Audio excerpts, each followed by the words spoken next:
Hello everybody, welcome back to another video. Today I'm going to run through some of the ways that I'm using samples in my writing process for my track called Universal Mantra. This is a track that was released recently on my label Eclipse Sound Syndicate, so if you haven't heard it yet, there will be a link in the description where you can check it out. So this is the production project of Universal Mantra. It's going to sound a little bit different from the mixing project because I do export every stem and then mix it in a different project, but we're just going to be looking at the production today. So the whole production really started around this sample over here. I believe it is this one here, the male shanty vocals.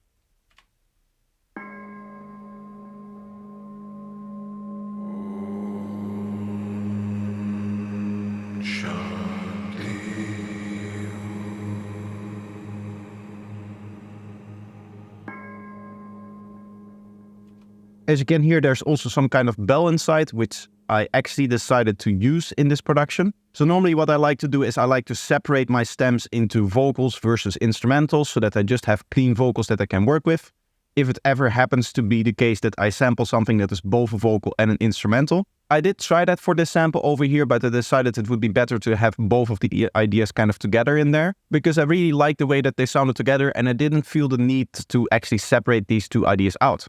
So that did mean that I had to do some special EQing, as you can see over here. This is actually being controlled by an automation over here, and this is just being applied to the bell sound. You can see that for the vocal part itself, it ducks out of the way to 0% here on the scale, so the line actually becomes flat.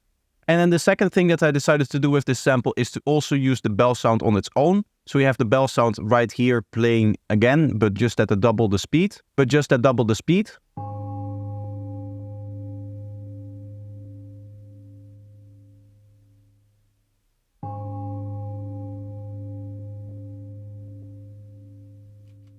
And to complement that, I also found this sample over here. This is again something that I found online. So this isn't something that I made or anything like that. We're purely talking about sampling here. And it's this kind of belly texture that works really well with the other two bells.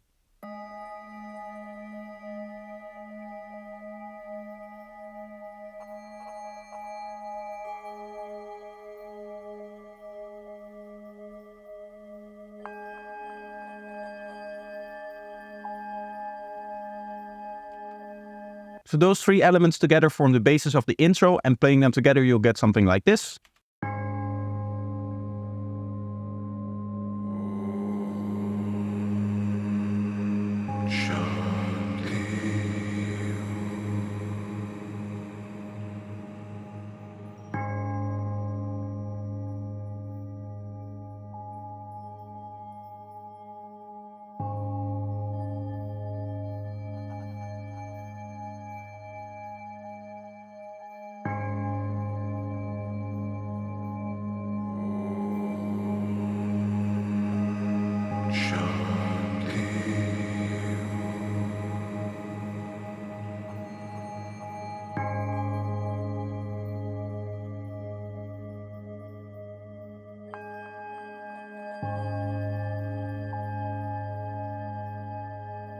You can hear overall that we get this nice warm vocal texture combined with all these different little like high resonance coming from the different bell sounds. And I kind of wanted to bridge that gap between these two unique textures, the resonant textures of the bells and the warm textures of the vocals. So I found this vocal over here which does the job really quite well in that it's a very raspy kind of vocal sound. So it still has that vocal quality, but it has that little bit of edge to it that you get from resonant sounds as well.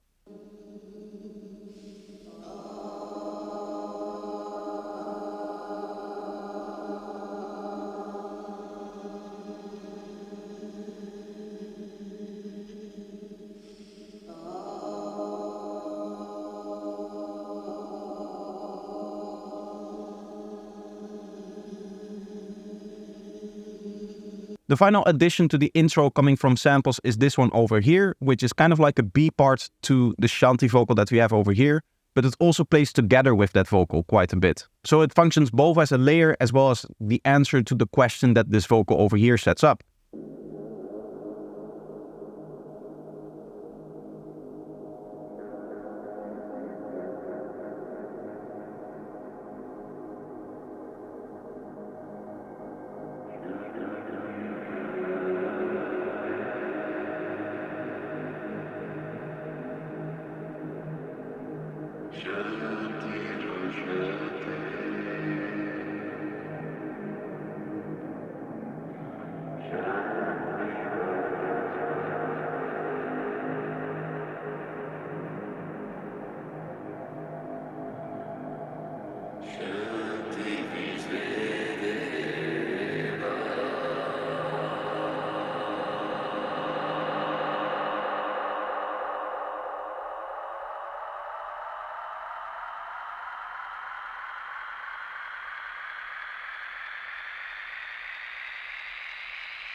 You can hear that I already froze this, so it has this kind of rising quality to it towards the end here. And that's actually where we go into the second set of samples that I'm using, and that's more of a spoken vocal kind of sample.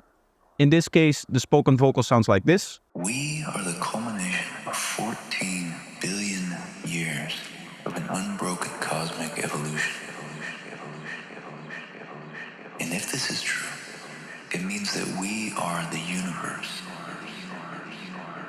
And this is the kind of sample that I just usually find. I do a lot of browsing for different samples. I'm not going to go through the process of where I actually find the different sound sources. It's kind of like a chef's secret ingredient, if you know what I mean, in that what makes my music, part of that is the way that I find samples, and I don't want to give that kind of information away. That being said, if you do have trouble finding samples like this, I mean, just look around. There's endless different resources for samples like these, and you just have to sit down for a while and actually go out looking for them, and you will find interesting stuff to sample. And in my case, it was this vocal over here. There's a lot of work being done into making it sound the way that it does.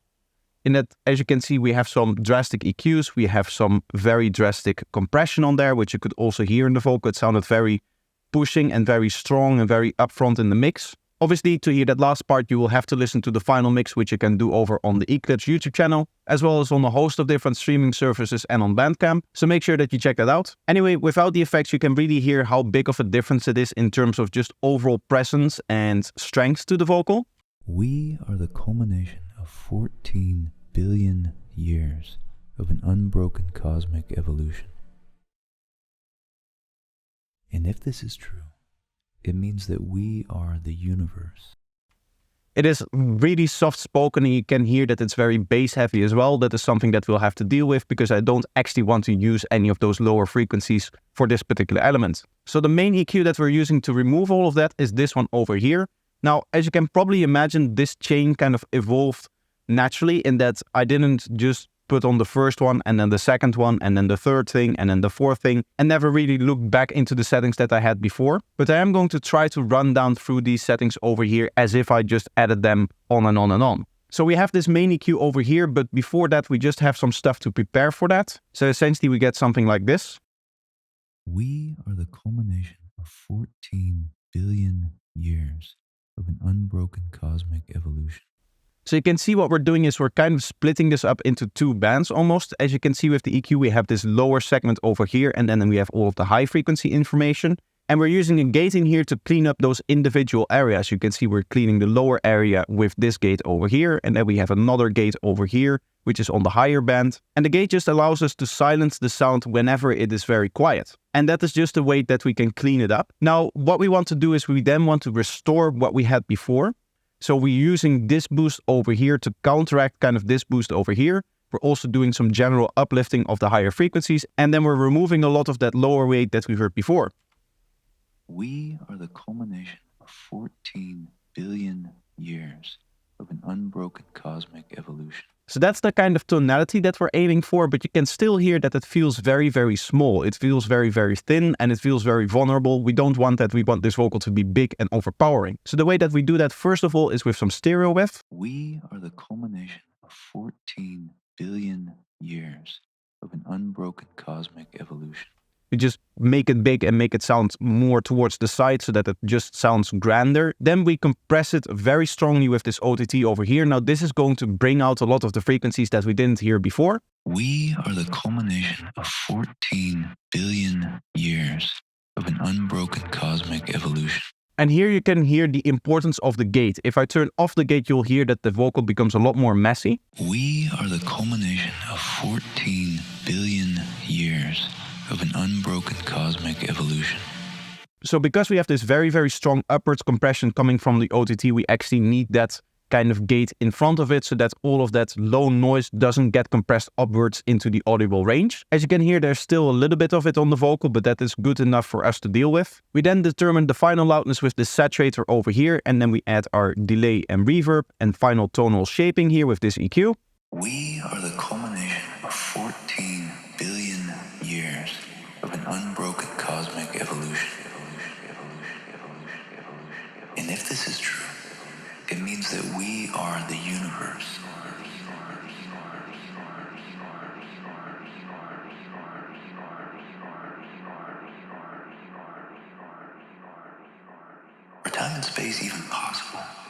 imagine on this scale.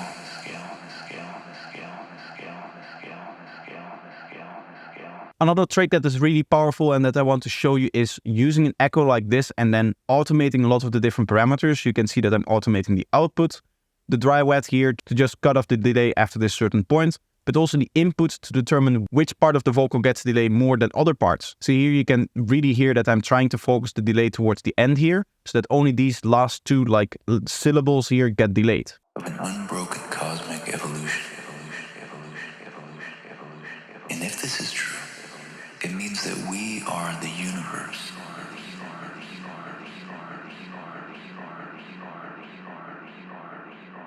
And what this allows me to do is have a delay that isn't so upfront all the time when the vocal itself is speaking, but whenever I have a little bit of silence or whenever I have the space for a long tail, I do have the possibility to have that delay kind of really ring out and be upfront in the mix the way that we want them to be, without it ever taking away from the vocal itself, in that it covers up what the vocal itself is actually saying. Now we go into a lot more samples over here, and the next point that I want to stress on is that finding the right sample usually takes a lot of time, but in the meantime you find a lot of ideas.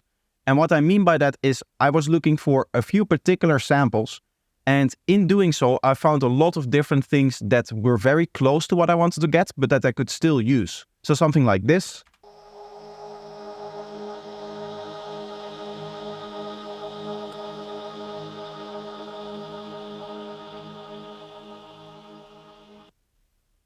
Other stuff like this over here.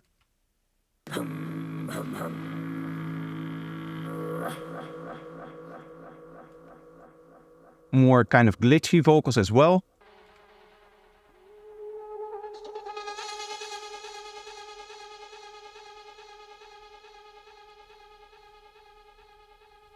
As well as longer, darker pads that span throughout the whole drop.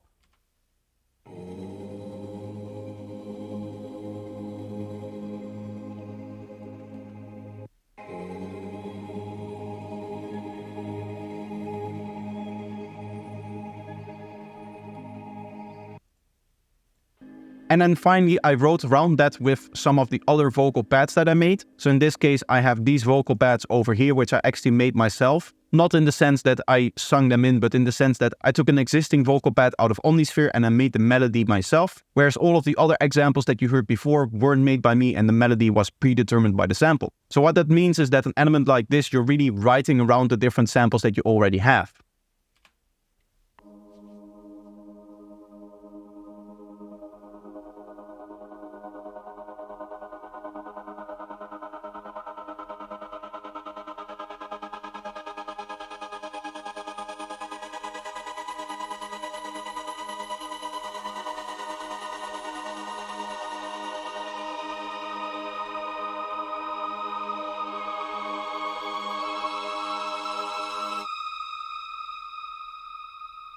You can really hear that melodically the goal of this vocal pad is to rise up into this point over here. And you can hear that we have this big release of the tension in here with just this higher note kind of ringing out as well. And the reason why I decided to go for a vocal pad as opposed to a riser or just your simple synth sound or something like that is because I was already doing a lot of stuff with vocals in here. Granted, there are some synths as well, but you can see that the main idea of this part of the track is really driven by the vocals. Another part where the track is really dictated by a particular sample is later on in the breakdown. If you have heard the breakdown, you'll probably be familiar with this flute sound over here, but I also sampled this one here.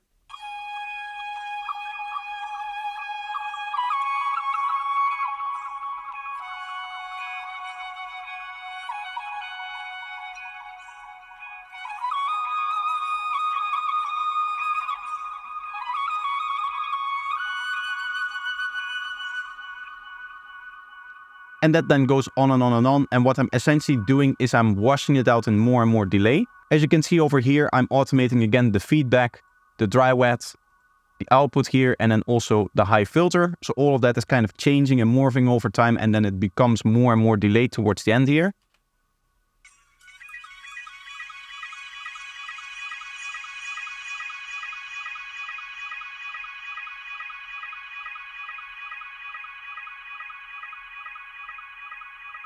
And that allows me to easily transition out of this idea over here and into the other ideas that I have for the break. Those include these drums over here, for example.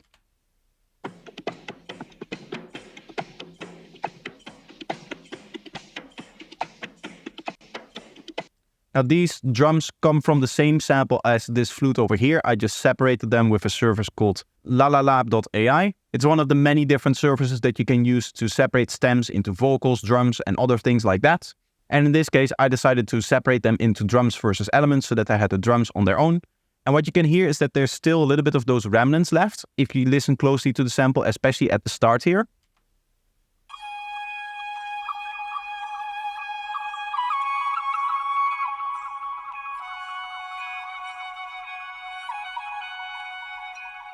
But what I've noticed is that it's not that much of a problem in a busy mix. You don't really hear those artifacts. And I think in this case in particular, it kind of roughens up the flute a little bit and gives it a little bit more character. And it just makes it so that it isn't as clean as it otherwise would have been. Now what I decided to do after this flute in the break is to have this little area of transition and then move into an idea that is based around these two vocal samples over here.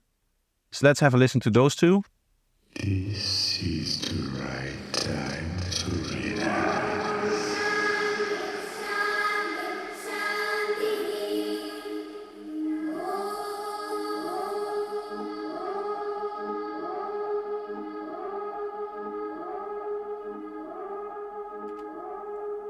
And the idea here is that I have these two vocals kind of lined up together. If we look at where they're crossing over, the relax part, the kind of exhaling motion that the vocal has towards the end of the relax is kind of lined up with when this vocal starts over here. So it goes relax. You know what I mean? It just goes down. It releases its energy, I would say. It releases that pressure that the vocal has, that it's building up in the way that it's speaking. And then at that exact same time, what happens is that also the other vocal starts to play. And again, once I had that little idea established, I could write the whole track around that. So you can hear that a lot of the elements help with enforcing that pressure and help with enforcing that transition that you hear right here when the vocal switches. This is the right time to relax.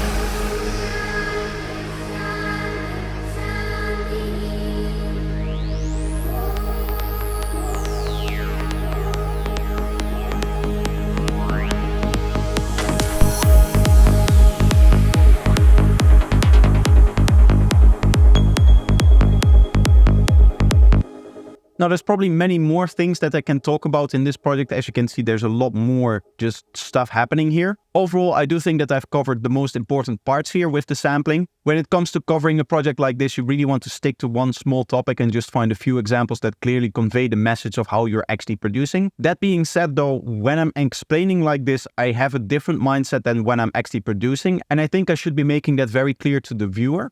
Because I do feel like when I'm explaining different things in tutorials, I set up an expectation that I exactly know what I'm doing when I'm producing, when that is clearly not the case, in the sense that when I'm actually producing, I'm messing around and now I'm able to find all of these kind of like concepts and ideas that I found behind the different things that I'm doing. But in the moment when you're actually producing, you don't actively think about those things. Those are passively like in the back of your head, maybe subconsciously brought into the track. And then once you start looking for them, once you start looking to explain different things to an audience, then it really comes out what the main idea was behind the specific portion or behind the specific use of a sample. But at the time of writing, I'm just experimenting like any other producer and I don't exactly have this in mind when I initially start producing. Now, to be honest, the reason why I'm mainly saying this is because I get a lot of viewers asking me like, how are you so confident producing? How do you have this ability to make these tracks sound these good and that stuff like that? You know, all of the basic questions that you're going to get from a producer that doesn't have 10 years of experience like me.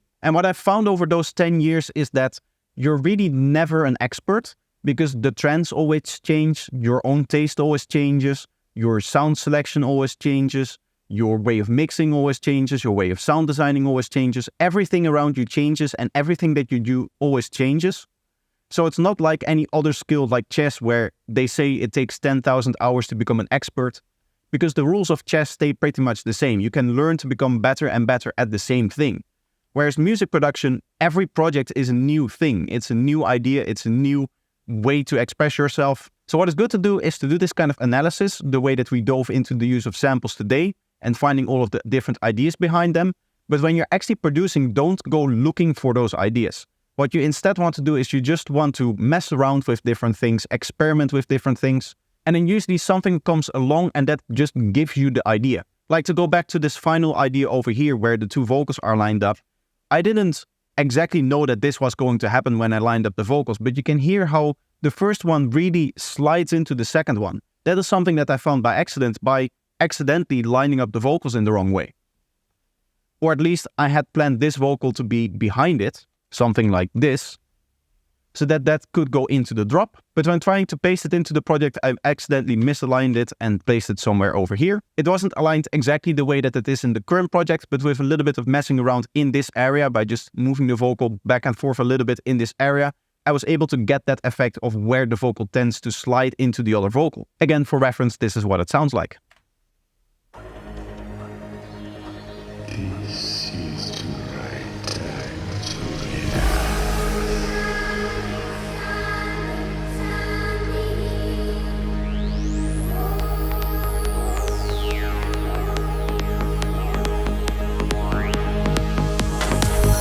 So that's everything that I wanted to talk about today. I hope that you enjoyed this little deep dive into sampling and how I use it. If you want to hear the whole track, you can do so on the Eclipse YouTube channel, as well as on streaming services and Bandcamp. And if you don't know what Eclipse is, then make sure to check out the video in which I explain how I started the label. But that's going to be it for today. I hope you enjoyed and I hope to see you in the next one. Bye bye.